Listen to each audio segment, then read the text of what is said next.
రథసప్తమి సందర్భంగా శ్రీకాకుళం జిల్లా అరసవిల్లి పుణ్యక్షేత్రంలో భక్తుల రద్దీ పెరిగింది. క్యూ లైన్లు పూర్తిగా నిండిపోయాయి.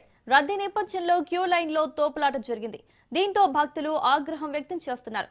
నిర్వహణలో యంత్రాంగం విఫలమైందని, గంటల తరబడి క్యూ లైన్లో నిలబడి అవస్థలు పడుతున్నామని ఆగ్రహం వ్యక్తం చేస్తున్నారు.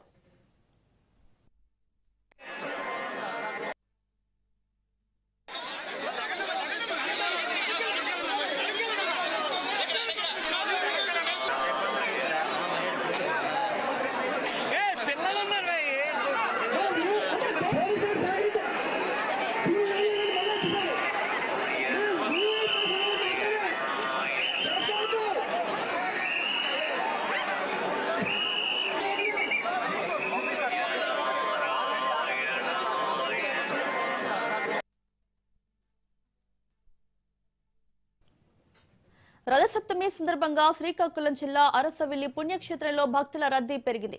క్యూ లైన్లు పూర్తిగా నిండిపోయాయి. రద్దీ నేపథ్యంలో క్యూ లైన్లో తోపులాట జరిగింది. దీంతో భక్తులు ఆగ్రహం వ్యక్తం చేస్తున్నారు. నిర్వహణలో యంత్రాంగం విఫలమైందని, గంటల తరబడి క్యూ లైన్లో నిలబడి అవస్థలు పడుతున్నామని ఆగ్రహం వ్యక్తం చేస్తున్నారు.